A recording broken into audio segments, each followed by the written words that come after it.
Ai, pede o quê? Pedcast. O podcast do Pé na Mala e Rua nas Costas. Bem-vindos, bem-vindas, bem-vindes. Eu sou Filipe Rodrigo. Bem-vindos! Eu sou Beatriz Barros e esse é o Pedcast, o podcast do grupo Pé na Mala e Rua nas Costas. O projeto Pedcast, o podcast do Pé na Mala e Rua nas Costas, foi gravado no período auge da pandemia. E agora você escuta, participa e presencia como estavam as nossas cabeças naquele momento. Hoje vamos falar de cenopoesia. E hoje trouxemos uma pessoa muito especial chamada Josi Dantas. Josi, muito bem-vinda. Pode puxar a cadeira, pode sentar e vamos começar a prosear. Você que está do outro lado do fone de ouvido da caixa de som também pode se sentar, tomar seu café, colocar um pedaço de bolo, que agora a gente vai começar o nosso terceiro programa do nosso podcast. Josi, querida, bem-vinda. Vamos lá, diga pra gente, quem é você nesse mundo, Josi? Também diz uma coisa, Josi, o que te move? Qual a tua utopia?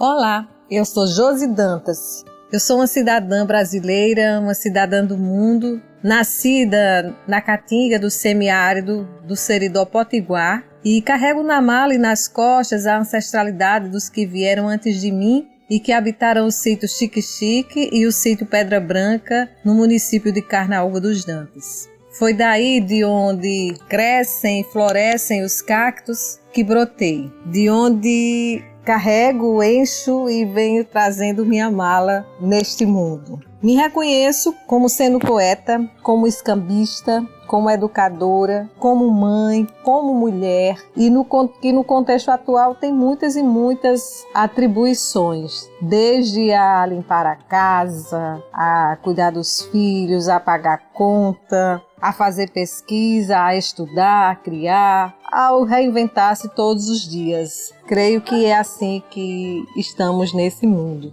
O que nos move é a possibilidade de fazer desse mundo um lugar melhor do que aquele que herdamos, né? Um mundo, penso que mais colorido, menos violento, mais amoroso e menos opressor, mais sustentável e menos destruidor, menos consumista. Então, um mundo mais dialógico e mais esperançoso. E isso é também a nossa utopia, né? A possibilidade de um mundo mais coletivo, mais equilibrado, de relações mais justas e solidárias. É um pouco isso que vejo que seja o nosso papel e aquilo de onde o nosso fazer encontra um certo esperançar.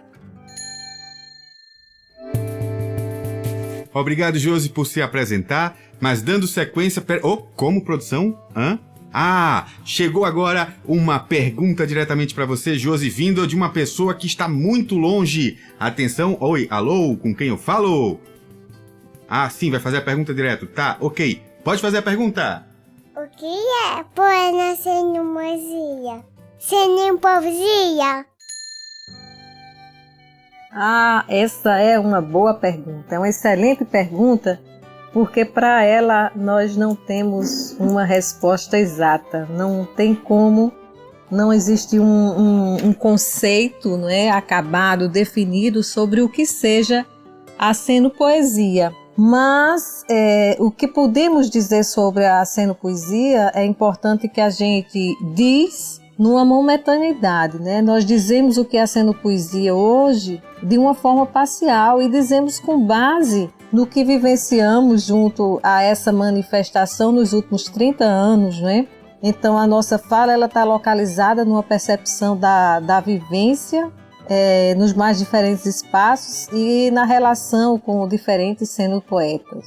Então, o que nós dizemos a partir de um olhar. E aí já está talvez a primeira dica do que seja a cenopoesia, não é?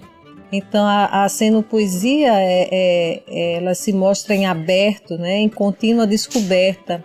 É uma possibilidade sempre renovável e aberta a novos acréscimos e a novas recomposições. Poderíamos dizer que a cenopoesia é uma obra em movimento. porque ela pauta-se numa perspectiva artística de base híbrida, ou seja, de articulação de linguagens, em que suas obras, né, elas resultam num processo de criação democrático, aberto, acolhendo várias formas de expressão, de saberes, de experiências e de linguagens, e na qual todos e todas podem vivenciar. Então, a Cenopoesia, ela está para além de uma modalidade artística, não é? A Cenopoesia, dentro da sua polifonia, ela é dialógica, ela é um fazer vivencial, um fazer inclusivo. Sobretudo porque a Cenopoesia, ela vai despertar a natureza humana da arte que está em nós. Ou seja, ela vai recuperar a nossa capacidade ontocriativa, né? Nós somos seres criativos, nós somos seres de arte, nós somos capazes de viver e de fazer arte, porque a arte está em nós, a arte está intrínseca ao humano. Então, dessa premissa, uma das bandeiras concernente à Cenopoesia é justamente o de superar o pensamento hegemônico e excludente de uma arte como dom de poucos iluminados, encarada como excepcionalidade artística, né? E a Cenopoesia vem no movimento contrário, buscando recuperar, restaurar nas pessoas a sua condição autocriativa, a descoberta de suas potencialidades artísticas por natureza mesmo humana. Então, a Cenopoesia, ela trata de despertar em nós os nossos repertórios humanos, ou seja, vir à tona em diálogo com os outros, no contexto, no espaço, despertando em nós nossos saberes, aquilo que fomos experienciando e vivenciando e que aos poucos fomos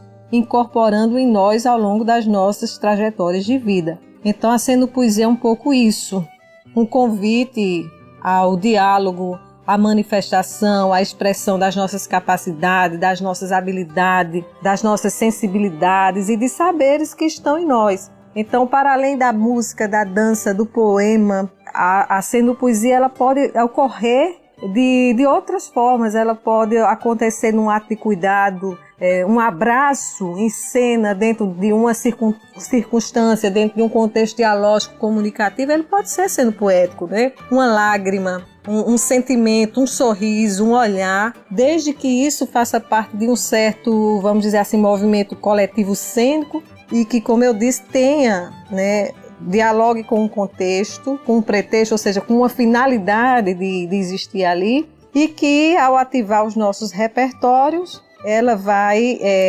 transcendendo, né, dentro desse ambiente. Então, o que ela traz de novo e diferente é porque ela é uma estética subversiva, né?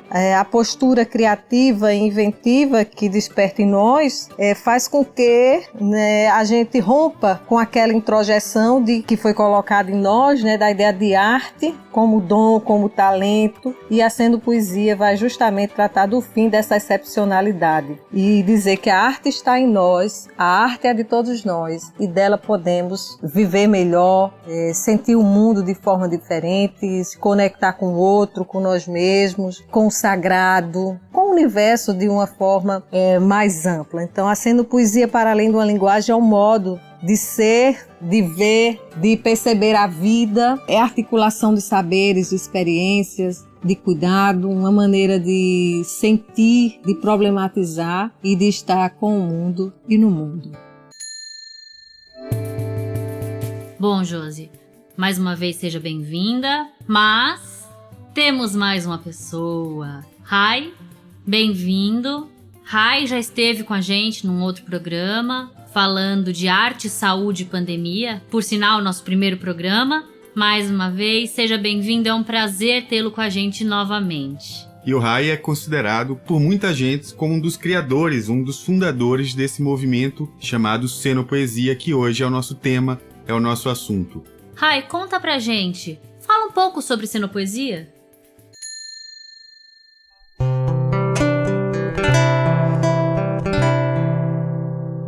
A roda é o fluxo da história, o movimento da maré.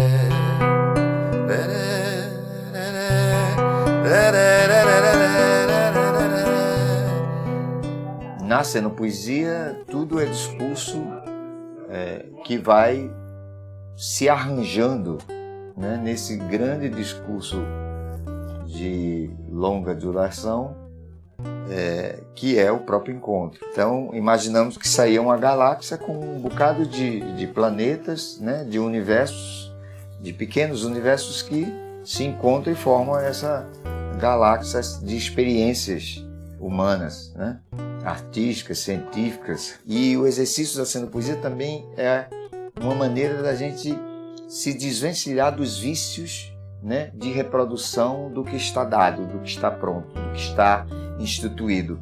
É um mundo instituinte, né? Às vezes até deixa a gente agoniado, porque é o tempo todo a gente instituindo o discurso, instituindo as nossas práticas, e nunca as coisas estão prontas e acabadas e resolvidas.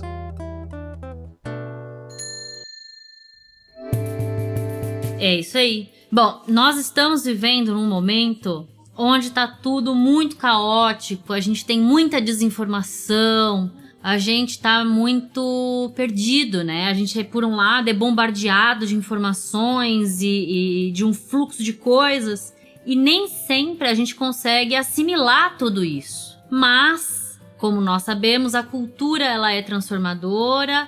Vamos falar especificamente da cenopoesia. Ela que tem um mundo de linguagens dentro dela, um mundo de potencial, de potência, né, de fruição. Josi, por que a cenopoesia é tão importante, tão transformadora, revolucionária?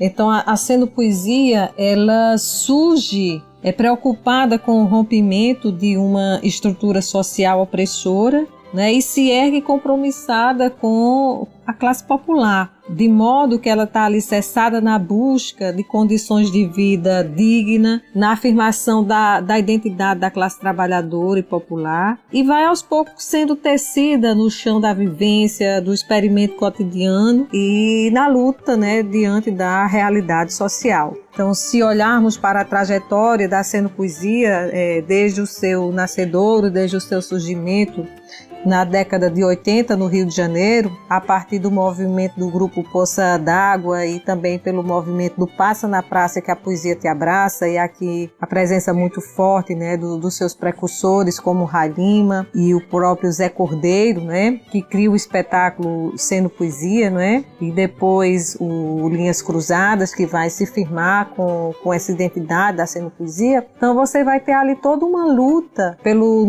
diante do movimento das diretas, né, de necessidade da democratização, do processo de redemocratização do nosso país. Então ela nasce desse veio dessa luta mesmo de identidade, sabendo por que faz o seu fazer e compromissado com essa classe. Depois essa cenopoesia, ela vai no início dos anos 90, 1990 exatamente, ela vai se embrenhar no sertão potiguar, mais precisamente em Janduís, alicerçada pelo que veio a partir de então ser construído o movimento escambo. Então a cenopoesia é uma linguagem fundante desse movimento que surge em Janduís junto com vários grupos da região, Carnaúba dos Dantas, Mossoró, Campo Grande, Natal, desses grupos de teatro de rua que se unem a esse movimento de cenopoesia, ao movimento do palhaço, ao movimento de capoeira, à efervescência cultural de Janduís daquele período, né, de crianças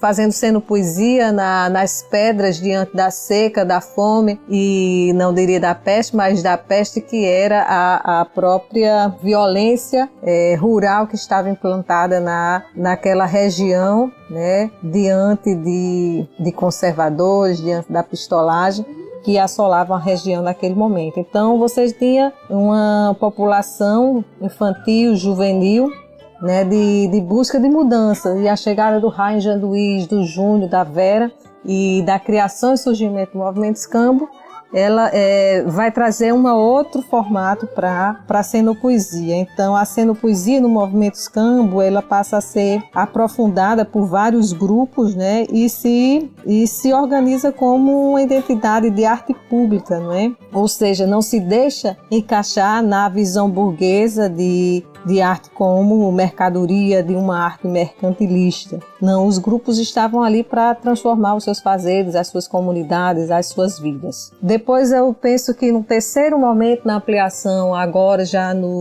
na primeira década dos anos 2000, a Senopoesia ela se fortalece a partir de um outro movimento, que é o movimento de educação popular e saúde, no qual também, se configura como um movimento de expressão. Ela se expande da ideia de fazer artístico para a ideia de cuidado, de cuidar do outro é cuidar de mim, de cuidar de mim é cuidar do mundo. Pensa-se cuidado a partir de uma forma sensível, de uma forma poética, de uma forma musical, de uma forma que vai unir-se a outras formas de expressão, e com isso penso que ampliar o seu leque do que a gente vem chamando de senopoesia. E aí a gente pode dizer que a senopoesia ela é libertária, ela é transformadora, porque ela busca fazer com que a gente possa se expressar e se relacionar com o outro de forma mais criativa, de forma mais alegre, de forma mais humana. Então, ela é resistência porque ela é uma forma inventiva de resistência criada pelo povo para se fazer presença na história. Então, a senopoesia é uma manifestação em prol da liberdade criativa, da democratização comunicativa, da emancipação humana, e não podemos deixar de dizer que é uma expressão genuína popular. Então, a senopoesia ela vem sendo pensada enquanto movimento, enquanto fluxo histórico e contínuo, sempre aberto a novas possibilidades, a novas descobertas, às novas inserções, ou seja, um devir que se nutre da momentaneidade, da inconclusão, da diversidade e da relação com o outro e com as outras, transformando-se sempre a cada novo ato. Então, a senopoesia é essa fonte sempre renovada. E como talvez diz o Júnior Santos, de que como nada continua como está, tudo está sempre mudando, o mundo é uma bola de ideias se transformando, nos transformando. Então a senopoesia ao olhar nesse percurso histórico, ela está nesse processo também de transformação e se refazendo a cada novo ato. Então ela é isso, ela transforma a comunidade. Jean Duís é prova disso. Ela é libertadora porque ela tira de nós os nossos repertórios, ela faz com que a gente se expresse a partir daquilo que a gente é, a partir do que a gente tem e a partir do que a gente se faz na relação com o outro. Então não tem como dizer que isso não seja revolucionário. É revolucionário. A senopoesia é revolucionária. Ela revoluciona pequenos micromundos, os micromundos do nosso pensamento, os micromundos das nossas formas de ser, das nossas formas de se expressar e de agir diante do mundo. Então ela é revolucionária. Josi, há anos você vem defendendo a senopoesia dentro dos espaços acadêmicos, da universidade, das instituições de ensino de modo geral. Você se especializou, é mestra, dá aulas. Como você enxerga isso? Qual é a importância de ocupar esses espaços com a senopoesia?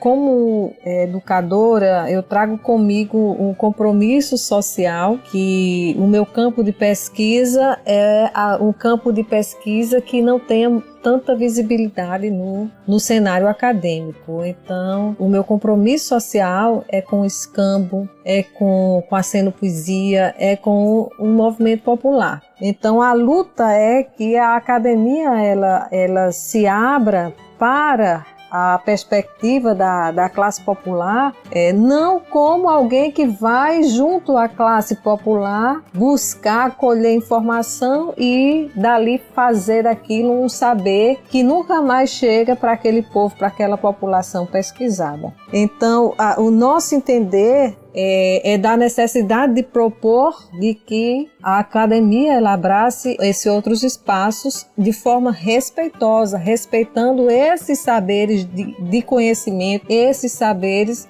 que estão com o povo, que estão com formatos mais populares. Então, obviamente que a gente faz uma contraposição, à ciência com toda a sua racionalidade histórica, mas pensando numa perspectiva de ciência que possa se ressignificar, de uma ciência que possa ser includente, de uma ciência que possa ser mais humana e mais ética. Ou seja, a gente não quer uma ciência empoleirada nos arredores, distante, colhendo dados, né? A gente pensa que é preciso que a ciência ela entre na roda, que ela cante, que ela dance, que ela sinta emoção, uma ciência que seja inclusiva, que abrace o afeto, que questione poeticamente, que dramatize os problemas do povo, que verse em rap, que escreva em tupi, que lute capoeira, que receba passe, que emane axé. Uma ciência que se abra às multitudes de espaços, né? Uma ciência que se desprenda dos dados meramente estatísticos, das regularidades dos fenômenos e das leis universais e adentre nas descobertas das subjetividades, na produção de sentidos, de significados e das experiências. Então, da necessidade que ela também sistematize a inteligência coletiva do povo e que faça isso de forma cuidadosa, amorosa, no próprio agir, né, da sua vivência. Então é isso. Não tem sido fácil discutir o escambo, a senopoesia em alguns espaços acadêmicos. Já cheguei até a ser questionada, sabatinada, mas a gente não se arrefece, a gente continua firme e fazendo essa provocação para o campo acadêmico, né? Na nossa conclusão, na nossa especialização, a gente discutiu o movimento escambo, fez um trabalho de retomada histórica. No mestrado, nós fomos discutir o que era a senopoesia, né? De que forma ela se expressa artisticamente para além da arte e quais eram as suas aproximações com a educação popular. Agora a luta é maior, agora é tentar entrar e encontrar um doutorado que aceite a discussão, né? Aprofundar a discussão da senopoesia. E aí a gente pensa numa ousadia que é transformar as próprias concepções, os próprios princípios da senopoesia em uma metodologia de pesquisa, ou seja, como é que a ciência ela pode construir conhecimentos a partir de princípios trazidos pela senopoesia, dos princípios da dialogicidade, princípio das relações, da convivência, o princípio, né, da senopoesia como algo vivencial, o princípio da senopoesia como amorosa, ou seja, é possível fazer ciência de forma amorosa. Ou seja, não precisa da dureza das ciências exatas. Nós estamos em busca de outras formas, né, de saber e de existir. Então eu penso que é importante ocupar todos os espaços. Então eu ocupo o espaço acadêmico porque eu tenho esse compromisso, né, de onde eu vim com essa identidade daquilo que a gente faz. Mas cada um vai ocupando os espaços à sua forma. Então é possível ocupar a senopoesia nos espaços da política, nos espaços da saúde, nos espaços da arte, da cultura,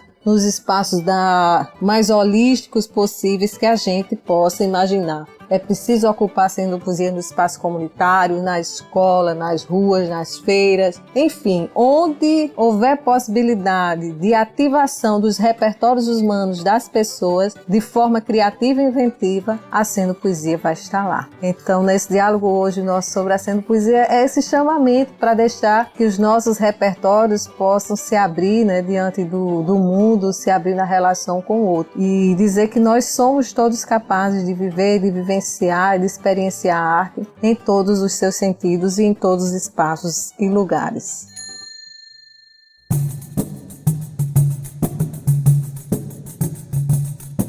Como se consome uma cultura?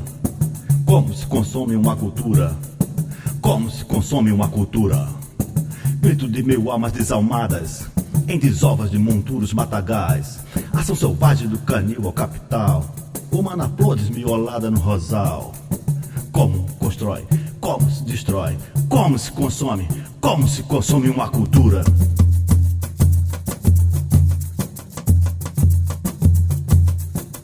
Como se consome uma cultura, criatura. Como se consome uma cultura, criação. Como se consome uma cultura, criatura.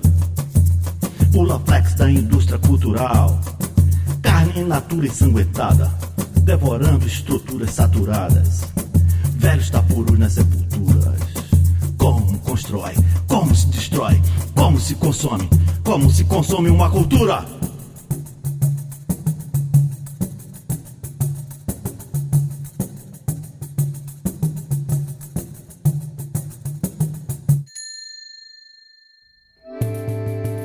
Chegamos no momento que a gente faz Um bate-bola bem rápido. Eu falo daqui, você responde de lá. O Rai já respondeu pra gente no primeiro programa. Então, agora chegou o momento da Josi. Josi, queremos muito saber. 2020, o que foi? 2021, o que esperar?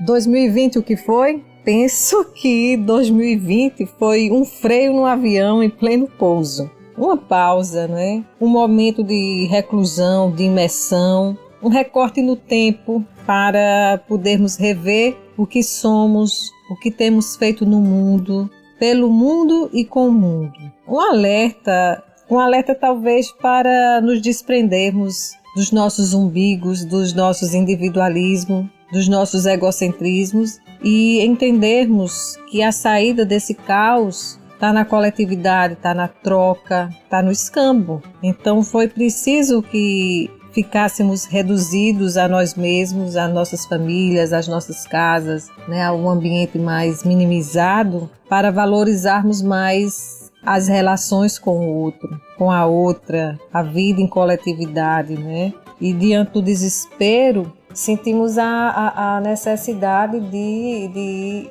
recomeçar, de fazer outras coisas, criar outras possibilidades. Eu vejo o ano de 2021 como o ano da esperança, o ano de um novo recomeço para a humanidade. Um momento da reflexão, né, de que se portas foram fechadas em 2020 e fomos aos poucos abrindo novas janelas para fazer o que fazemos, para sermos o que somos. 2021 certamente nos faz refletir, né, sobre o que aprendi com tudo isso e sobre como vou agir daqui para frente. Então, se 2020 não tiver trazido essa lição para a gente, talvez toda luta tenha sido em vão. Mas nunca a gente pode desacreditar da humanidade, né? Do ser humano, das suas potencialidades e que diante da fragilidade, diante das cinzas, sempre renasce. Obrigado, Rai. Obrigada, Josi. Se você ficou curioso, quer saber o que o Rai respondeu de 2020 e 2021, volta lá no nosso primeiro programa, que fala sobre arte, saúde e pandemia. Lá o Rai se apresenta e também responde essas perguntas. Ficou curioso, não viu o primeiro programa? Volta na playlist e assiste o primeiro programa, Arte, Saúde e Pandemia. Obrigado, Rai. Obrigada, Josi. Fico muito feliz em ter uma voz de uma mulher representando a Cenopoesia, um movimento libertador. Obrigado por estar aqui. Obrigada por trazer tantas coisas importantes sobre esse tema. É muito bom ter mulheres ocupando esse tipo de lugar. Valeu, gente. Obrigada pela atenção, pelo convite, pelo carinho. Quero agradecer ao grupo, né, por meio desse projeto, a Filipe, a Bia, a Amora e a todos e todas que nos ouvem por meio da interação, né, desse podcast. Até a próxima, Ciranda, até a próxima Cenopoesia. Meus queridos, minhas queridas, nós falamos da Cenopoesia, que aqui podemos situá-la como lugar do conversar. Disso que está acontecendo aqui. Lugar do conversar. Com você que está aí na sua casa, brincando de conversar conosco e nós brincando de conversar com você a partir do que a gente sabe, a partir das nossas expressões, linguagens, saberes. Então, é o lugar do encontro, o lugar do grande diálogo, onde se processam os entrelaçamentos das relações, o arranjamento dos afetos, dos saberes, das práticas humanas. A relação dialógica, cuidadosa, crítica, mas amorosa entre as linguagens, a filosofia, as ciências, os processos de organização política, a recriação dos modos de dizer e como estamos precisando recriar os nossos modos de dizer e lutar por condições dignas de vida. É isso aí, pessoal. Gratidão, Josi. Gratidão mais uma vez, Rai. Foi um prazer imenso gravar esse podcast com vocês. Um beijo mesmo que à distância, um abraço apertado, mesmo que virtual. E é isso. Chegamos ao fim do nosso programa e fica aí que logo logo tem mais. Ah, e aí? O que você achou da nossa última pílula poética? Vem uma nova por aí. Espera que logo logo tem mais. Um beijo e até a próxima. Participaram desse programa de hoje as seguintes músicas, artistas e compositores. Música O Circo de Asas, de Júnior Santos e versão de Antony Brito. Música Inocente, de Amandu Costa e Ricardo Hers. 7.000 Vidas, Ju Vieira. Uma do Mundo Atravesso, Rai Lima, com seu disco Pintou Melodia na Poesia. Como se consome uma cultura, de Rai Lima e Jadiel Guerra. Álbum A Barca do Amor Invisível. Muito obrigado, gratidão a vocês, cheirinho. Nos encontramos até o próximo podcast. O podcast do grupo Penamala e Rua nas Costas. Esse projeto foi realizado com recursos da Lei Aldir Blanc, Rio Grande do Norte, Fundação José Augusto, Governo do Estado do Rio Grande do Norte, Secretaria Especial da Cultura, Ministério do Turismo e Governo Federal. Pede. Ai, pede o quê? Podcast. O podcast do Pé na Mala e Rua nas Costas.